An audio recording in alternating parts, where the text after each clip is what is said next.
Welcome back to the channel. If you are interested in finding out how exactly you're going to get into this real estate market with things being as hot and as pressing as they are for buyers, then don't go anywhere, because today we're talking about if this is the right move for you.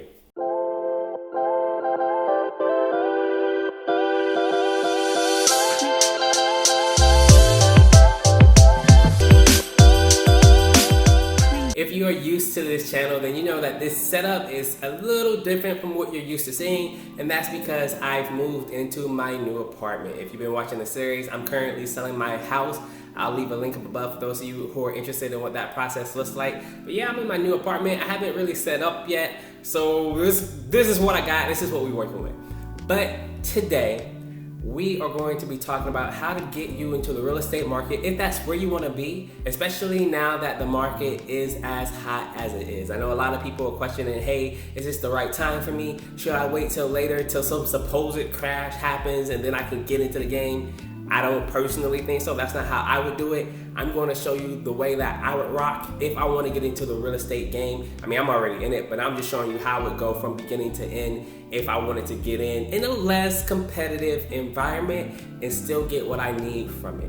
If you're interested, do me a big favor, smash that like button down below. It's going to do me a huge favor in helping this channel grow, showing other people that you like the content. And also, if you're not a part of the family, go ahead and hit the subscribe button while you're down there as well. Join the family while we talk about getting money, getting our life together, and basically leaving humanity better than what we found it. Okay, now we're popping. Now, what I'm going to show you guys today is called a live-in flip. And basically what you're going to do is find a property that is under market value. You're going to buy it. You're going to live in it, right? And then while you're living in it, you're going to rehab the place, make it look better. And then after, let's say, a year or 2 years, you're going to sell it for a huge amount of profit. If it sounds simple, it's because it is simple. Now, is it going to be easy? No. One, you gotta find the property. Two, you gotta put an offer in, get it accepted. Three, you gotta actually do the work to rehab it. So that isn't easy, but it's the path forward, very simple, or the steps and lines that you can do and follow and get things popping so that way you can get a lot of money back to help you in this real estate game. Yeah, it's very simple, and I'm gonna show you exactly how. So the first thing I'm gonna want you to do, let's go to Zillow. I'm gonna show you guys an example of what I mean by a live-in flip. I monitor the markets in a ton of different areas, really just a couple of specific areas that I potentially want to be in. And because I monitor those markets, I know exactly what houses, when they get put on the market, are a little undervalued. And when I notice these houses, I'm immediately interested, because if a house is going listed undervalued, maybe that means there's a little room in there for me to make some profit, and I want to find out why, when, where, how, all of that. So in one of the markets I was analyzing, I saw a house come up, and I'll pull it up for you. Let's see, make sure you're on Zillow following along with me. So the house that I saw, it had the address at 819. I'll type it in.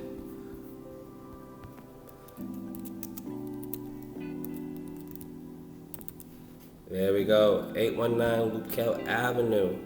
And honestly, if I was in the area right now, I would swipe this and try to utilize this plan. So look at this house, right? This house is 4 bedrooms, 3 bathrooms, 2,759 square feet, and it's selling for $330,000. Now, not only all of that, right? If we scroll down, I can see the school areas, and school areas can tell you a lot about a property as well. I don't know why Grissom has a 4 out of 10, because it's a really great school, but ignore that. Whitesburg, Grissom, I know a lot of people want to be in those areas, so for this house to be this big, have that much space in it, and in the market that this city is currently performing in now, I know instinctively that $330,000 seems a little low. And to verify that, what I'm going to do is I'm going to pull up Zillow again. You guessed it. And I want to look around at the houses in that market or in that neighborhood to see, okay, what are they potentially worth? So I'm going to go in Zillow. I'm going to type in the address this time. and then I'm going to exit out. See, I see I'm on Lucale Avenue. I'm going to exit out, and I'm going to find Lucale Avenue. Let's see, where is it? Right down here. And we know the house we're looking at is 2,000, let's just say 2,800 square feet, right? So if we zoom into these houses, we can kind of see what their estimates are worth, right? So we see a house here for $359, and it's 2,477 square feet. Okay, that's fair, very fair. Let's see what else we can find. We have a house here, 416,000 is the estimate, right? And it's 2,560 square feet. That's lower than our square footage of a house. And we have a house down here. Oh, we're getting into these numbers now. This house, 482,000 square feet, or $482,000. That's how much it's worth. 4 beds, 3 baths, 2,704 square feet. So our house for $330,000 being sold right now is, we know off that something's going on. This house seems to be underlisted. What's the reason why? So let's go ahead and take a look at the reason. And the reason is going to reveal itself in these pictures. Now, when a lot of people look at this house from the outside, really nice, like to be here, looks well kept up. But when they take a look at the inside, look at the carpet. The carpet's pink, the walls are ugly, the shades is what you see when you go to your grandma's house. No disrespect to grandma, but that's just the style. You see the vents on the ground, the carpet look played out. It's not looking good. It's looking very dated. Even the baseboards, the baseboards are alright, but look at that again. Like, the door is nice, but then you got that wallpaper with that little foyer that doesn't give you that new house feel. Anytime you walk into a house and you see wood paneling with that little graphic wallpaper, I don't know what that is, that flower print.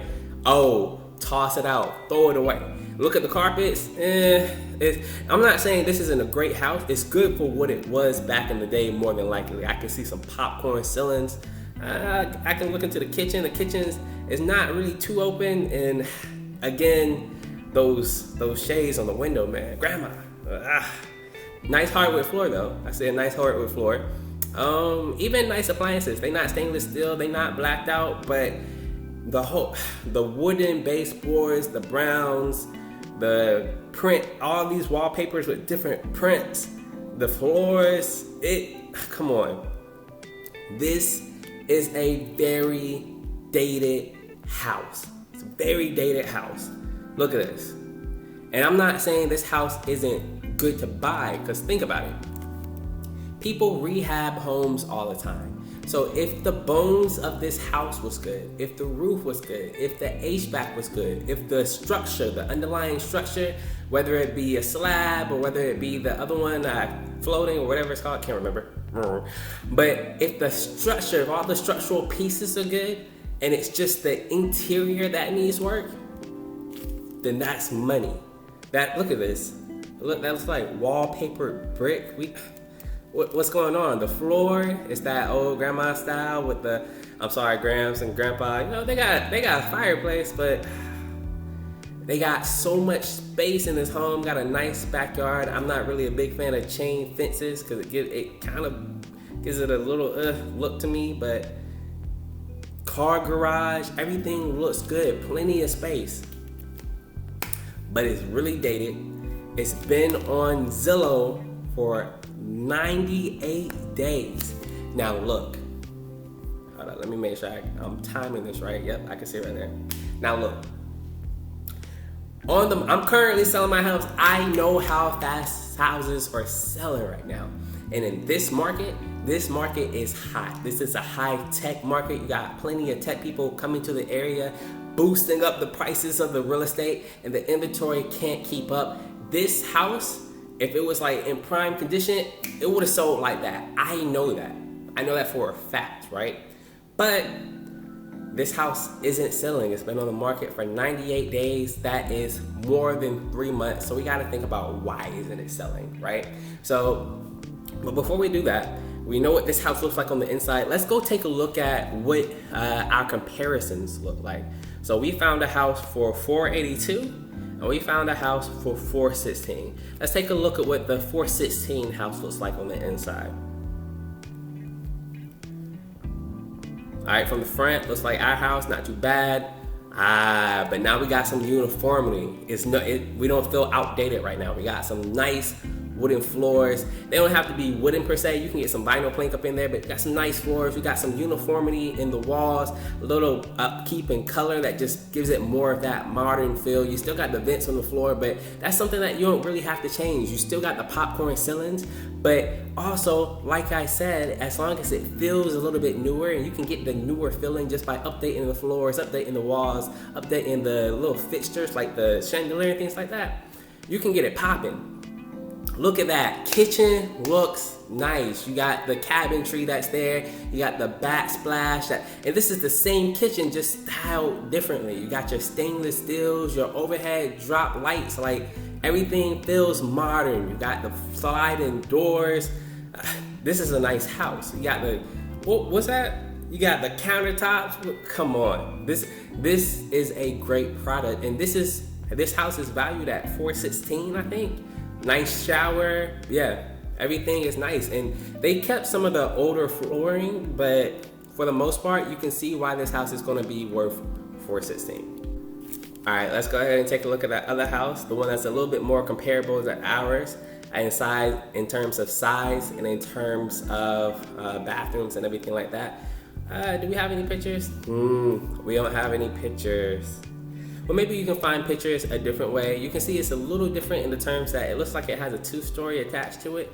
But hey, we've seen an example of why a house in this neighborhood would be priced so high. And the reason it would be priced in the 400s is because, look, it's more up to date than what we're currently seeing at grandma's house.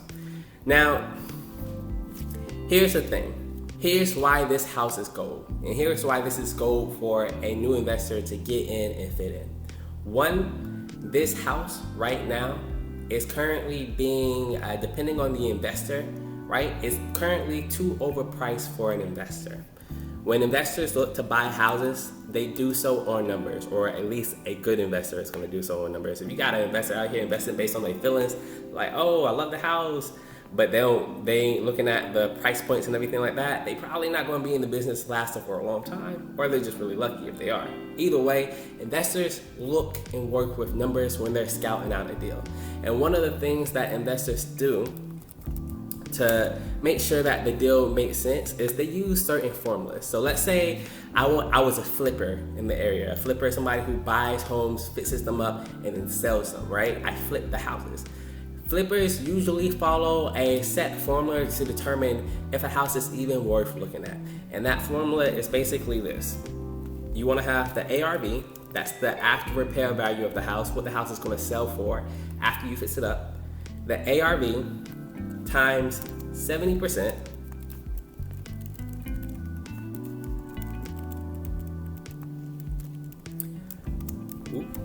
ARV times 70% minus the repairs is going to equal your offer, right? So let's say, for example, I didn't see any pictures for this house that's worth $482,000. So let's say I use this 416 as a comp, and I'll just go ahead and boost up the number since we know, hey, it's going to be between 416 and 482 at the very least. So let's go ahead and say we'll settle for 430. And let's use this formula to determine if we're going to make an offer on this home, right? So let's say the ARV, let's say $430,000 times 70%, right? That's $301,000. Minus the repairs. If I was looking at this house and I say, hey, the repairs, the cost is, what would it be getting me off the ground running? If I didn't have to do anything to the roof, if I didn't have to do anything to the structure, if I didn't have to do anything with the HVAC system, if I didn't have to do any big, heavy ticket items that's going to cost a lot of money but not improve what you can get for the house, then it looks to be just cosmetic. And if it's just cosmetic on a house that's roughly 3,000 square feet, depending on how you estimate it, let's estimate it. Let's say between $40,000 and $50,000 worth of work. If you just get in contractors, you do none of the work yourself, etc. Let's just say to rehab this place, it's going to cost $45,000, right? So right there, after even taking 70% of the ARV, you're left with $301,000, right? That's lower than what they're asking for. Now, if you take away the cost of what it might take to do the repairs, you're left with $256,000. That's going to be your offer price. So off bat, you know investors are looking at this house saying, this could potentially be a great deal if I could get it at this number, $256,000, maybe even $280,000, right? But way less than the $330,000 that's currently being offered for it, right? Or that they're currently asking for it. So investors are out. They don't like working with houses that don't make sense to them. This house doesn't make sense to them when it comes to the numbers, based on what the asking price is. So if investors are out, that leaves home buyers. Now your competition is a home buyer. Now, for many home buyers, when they buy a house, they want to buy a house and have it completely done, ready to move in, especially if they're spending this amount of money on it. Now, $330,000, that's a lot of money. You gotta go to the bank, you gotta get a loan for it. Let's say you put down 20%, that's $66,000. But let's say you get an FHA loan or a VHA loan. No, I'm sorry, an FHA loan or a conventional loan. So you only have to put down, let's say 3 to 5%, depending on how good your credit score is, of course. Let's say you only put down 5%. On a $330,000 home, that's still close to $17,000. Not to mention an additional $5,000 to $6,000 if you're going to be paying closing costs. And let's be honest, 2022, as I'm speaking, February the 5th, this market is a seller's market. You're probably going to be paying the closing costs. So it's probably going to cost you around $5,000 to $6,000 extra. So if you spend $16,000 plus an additional $6,000, that's $22,000 that you're spending off rip just to get in the house. Most people, most home buyers, when they spend that amount of money, they want the house to be basically ready to move in, fits to the standards that they want to like. So when they're looking at this house, you said we already ruled out the investors because the numbers don't make sense for them. Now, as far as home buyers, we're going to rule them out as well. We're going to rule out a large majority of your competition because they're looking at this house and they're saying it's too dated. I got to fix the walls. I got to fix the floors. I got to comb out the popcorn ceilings. I got to do all this work that I don't want to do if I have to spend $22,000. Now, this rules out your investors and it rules out most of your home buying competition, which means you a shark in a fish tank. What can you do? You can offer more money than the investors and probably less money than what a home buyer might pay in this market. Or at least that's what I would do, right? So I see this 330,000 figure in my head. I know that after repair value, I set it up to be like between 420 and 480. I said 430 or something like that. So I have these numbers in my head, and I know that for an investor, they're probably going to walk in with a very low bar offer compared to what's currently being asked for, right? So $330,000 minus $256, what an investor would probably go in with. That's a $77,000 difference. The homeowner is probably going to get very offended, especially if they know what the house is going to be worth. They're like, screw it, I'll just fix it up myself, hold on to it. Now, here's where you can come in. Because you don't got no competition on the investor side and you hardly got any competition on the home buyer side. This is where smart you comes in and say, hey, Mr. Seller Man, Mrs. Seller Woman, I like your property. Now, I have to do a lot of things to your property, and you understand that. I have to fix these floors. I have to get down these walls. I have to bring it up to date. Quartz countertop costs money, right? I got to do all these things in order to bring it up to the value that it is. That's going to take a lot of my time. That's going to take a lot of my energy, right? But I want to give you a good deal. And here's where you got to meet people halfway, right? The investors stay out because the numbers are too whatever. But here's where you can make a spread. You go to them, you say, hey, I want to give you a good deal. So here's what I can do. I can't give you $330,000. Now, people are like, oh, it's a hot market. Like, they're going to laugh at you. But keep in mind, this house has been sitting on the market for damn near 100 days. So on day one, they may have laughed. But if you were consistent with your offers and they're getting constant pings from you every other month, hey, I noticed your house is still on the market. Would you be willing to take this offer? Hey, I noticed your house is still on the market. Would you be willing to take this offer? And your offer is coming in higher than all the other investors and no homeowner is willing to buy a house that they have to work on. You might be a strong candidate to get yourself on a grand little gym here. So I would go in, say, hey, Mrs. Seller Woman, I noticed your house was for sale, and you know and I know I have to do a lot of things in order to get this house up to the market value to where it's gotta be. But I like it, I wanna live in it. So what I can do, right? I can't give you $330, that's a little bit too steep for my pockets. What I can do is give you, how does 300 sound? You go low because you expect for them to counter you and say, I can't do 300, maybe I can do 310. You start, if they say something like that, you know you got some chemistry going, you can work with them. You don't want to get it for 330, but you want to get it as low as you can. So 330 should be your last number resort. All right, let's say you get it for 330, 310. Or let's say you go to them, hey, Mrs. Seller Woman, I really like your house for 300. She say, hey, Mrs. Seller Woman, I can give you 310, right? So let's say you bought the home for 310. Let me go back to this calculator. You bought the home for $310,000, right? That down payment, if you only put 5% down, it's going to be $15,500. With a 3.5 interest rate, we're not going to pay. With the interest rate, it looks like you're going to be paying about $1,800 every single month just to hold it. But you're going to be living in it, so that's okay, right? So $1,505. That's how much you're going to pay for the down payment. Let's add in an additional $6,000, like I said, for the closing costs. I'm overshooting things, but you get it. That's $21,550 to get into this deal, right? So you needed that amount of money to get the deal. You're all in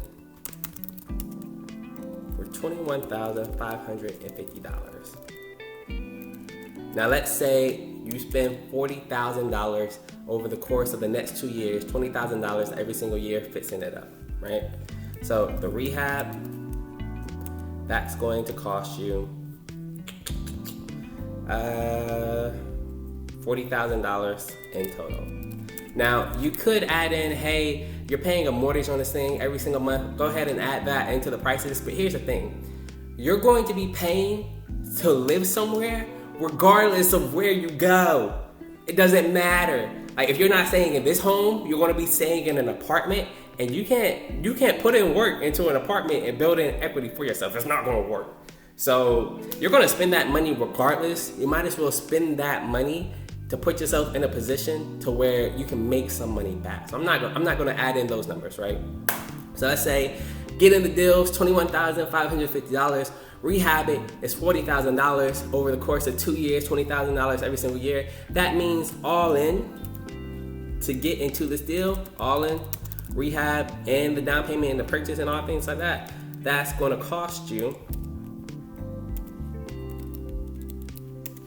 $61,550. That's a lot of money. That's a lot of money to put into a deal, right? But with that being said, what if you sold this home for $430,000, $450,000, $460,000? When you do that math and then you take back everything that you put in, you're not only getting your money back, you've not only lived in some place for free, you're not only getting experience on fixing up a house and things of that nature, you're also making money on top of what you put in.